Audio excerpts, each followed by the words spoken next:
ہم بھی تو ایک امتحان کے قریب ہو رہے ہیں. آپ کو معلوم ہے ہر گزرتا دن ہم قبر کے قریب ہو رہے ہیں. اللہ کے بندوں اور موت کے قریب ہو رہے ہو. تمہیں تو فکر بڑھنی چاہیے تھی. امتحان کی ڈیٹ قریب آتی تھی ہم بے چین ہو جاتے تھے. ہر روز میں قبر کے قریب ہو رہا ہوں, کبھی تو بے چینی ہو. اچھا پتہ ہے موت کا وقت بھی مقرر ہے اور موت کی جگہ بھی مقرر ہے. بندہ کسی نہ کسی بہانے سے ادھر پہنچتا ہے. آپ نے دیکھا ہوگا نہیں چاہتے جاتے بھی کسی کی گاڑی میں بیٹھ جاتا ہے یا اچانک کسی گاڑی سے اتر جاتا ہے. جو اتر جاتا ہے وہ بچ جاتا ہے, جو بیٹھ جاتا ہے وہ چلا جاتا ہے. سنا ہوگا نا کیا تھا, وقت مقرر تھا. جو اتر گیا اس کا ٹائم نہیں آیا تھا. اٹ مینز آگاہ اپنی موت سے کوئی بشر آگاہ اپنی موت سے کوئی بشر نہیں. سامان 100 برس کا ہے, پل کی خبر نہیں. اب سوچئے میرے بیچے اسلامی بھائیوں, جب پل کی خبر نہیں ہے تو پھر برسوں کی فکر کیوں کرتے ہو؟ پتہ ہے صبح جب ہوتی ہے تو دن کیا اعلان کرتا ہے؟ ابھی دن نکلا ہوا ہے نا. پیارے آقا علیہ الصلوۃ والسلام فرماتے ہیں جب روز صبح سورج طلوع ہوتا ہے, نکلتا ہے, تو اس وقت دن یہ اعلان کرتا ہے کہ آج کوئی اچھا کام کرنا ہے تو کر لو, میں پھر پلٹ کر نہیں آؤں گا. آج کا دن کل نہیں آئے گا, پھر کبھی نہیں آئے گا ہماری زندگی میں.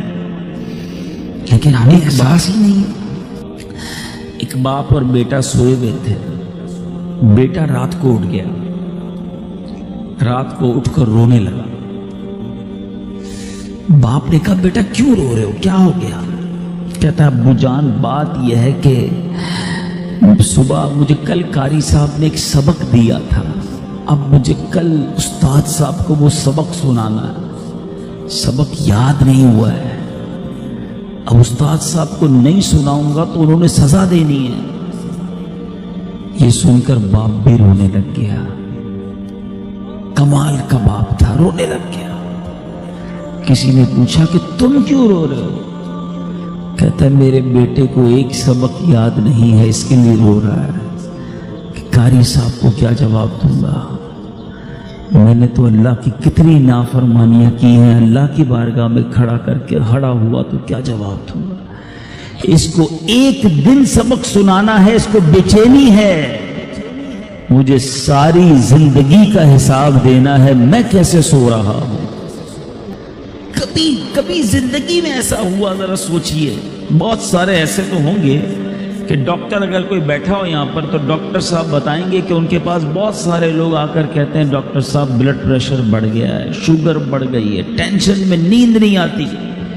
تو ڈاکٹر صاحب پوچھتے ہوں گے کہ بیٹا بھائی جان کیوں نہیں آتی نیند؟ تو کہتے ہوں گے کاروبار کی مشکل ہے, بچے جوان ہو گئے ہیں, شادی کرنی ہے, ٹینشن بہت ہے, اس لیے شوگر ہو گئی, اس لیے بلڈ پریشر ہو گیا, اس لیے نیند نہیں آتی. کوئی ایک ایسا آتا ہے ڈاکٹر کے پاس, ڈاکٹر صاحب ساری رات سو نہیں سکتا کہ میری مغفرت ہوگی کہ نہیں, میں بخشا جاؤں گا کہ نہیں, میں ایمان سلامت لے کر جاؤں گا کہ نہیں. ہو سکتا ہے آپ میں سے کوئی سوچے یار یہ کیسی باتیں کر رہے ہیں, یہ بھی کوئی ٹینشن ہے. ارے اللہ والوں کو اس کی کتنی ٹینشن ہوتی تھی. آپ کو پتہ ہے نبی پاک صلی اللہ تعالی علیہ وسلم کی ایک بڑی مشہور دعا ہے. نیو ایئر منانے والوں سنو, برتھ ڈے پر ناچنے والوں سنو. غوث پاک کہتے ہیں آج عید کا دن ہے, عید کا دن ہے. عبد القادر کے لیے عید کا دن وہ ہوگا جب اپنا ایمان سلامت لے کر دنیا سے جائے گا. حضرت شیخ عبد القادر جیلانی کا یہ عالم. عمر فاروق رضی اللہ تعالیٰ عنہ خلیفۃ المسلمین, امیر المومنین, وہ عمر ہے. حضرت عمر کا مرتبہ یہ ہے کہ میرے آقا فرماتے میرے بعد کوئی نبی ہوتا تو عمر ہوتا. عمر جس گلی سے گزر جائے اس گلی سے شیطان نہیں گزرتا. یہ مرتبہ قطعی جنتی, گارنٹیڈ.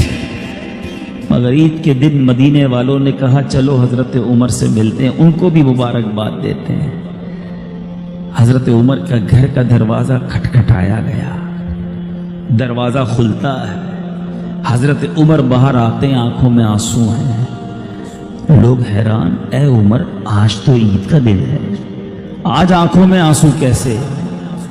حضرت عمر کہتے ہیں عید تو ان لوگوں کے لیے ہے جن کے روزے قبول ہو گئے، جن کی نمازیں قبول ہو گئی۔ عمر نہیں جانتا کہ اس کی عبادتیں مقبول ہوئیں یا منہ پر مار دی گئی۔ یہ حضرت عمر، یہ غوث اعظم، میں اور آپ تو گناہوں کے انبار ہیں سر پر، مگر کوئی شرمندگی نہیں ہے، کوئی ٹینشن نہیں ہے، کوئی دعا نہیں ہے، کوئی جس کو کہیں جھرجھری آ جائے کہ یار بنے گا کیا میرا، مزے ہیں، گل چھڑنے ہیں، پلاننگز ہیں، آج کدھر گھومنے چلنا ہے، سنڈے کو کدھر چلنا ہے، آؤٹنگ کدھر کرنی ہے، چھٹیوں میں کیا کرنا ہے، پورے دن میں نماز پڑھنی ہے کہ نہیں، اس کی کوئی پلاننگ نہیں۔ سوچئے، خدا کے واسطے سوچئے، ہم سب کو مرنا ہے، یہ وہ حقیقت ہے جس سے انکار نہیں کیا جا سکتا۔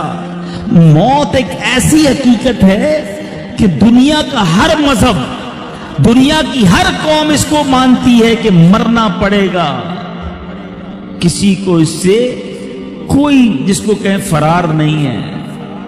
بہت سارے میرے سامنے جوان بیٹھے ہیں، مدنی چینل پر نوجوان سن رہے ہوں گے، بندہ کہتا ہے جوانی تو دیوانی ہوتی ہے، مزے کرو، یقین کرو یہ بڑی نعمت ہے۔ پوچھو ان بوڑھوں سے، اب نہیں ہے وہ ہمت جو پہلے تھی، اب بیماریاں آ گئی ہیں۔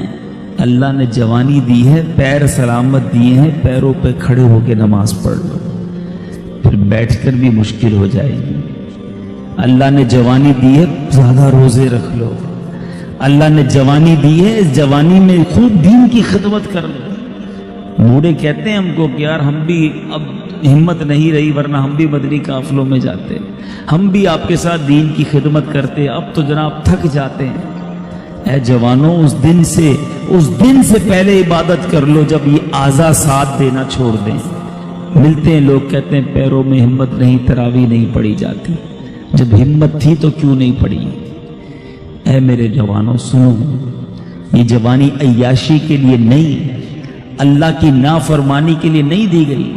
جوانی کی جو توبہ ہے نا، یہ ولیوں کا پیشہ ہے، ولیوں کا طریقہ ہے، انبیاء کا طریقہ ہے۔ مفتی اعظم ہند مصطفی رضا خان صاحب نوری جو اعلیٰ حضرت کے بیٹے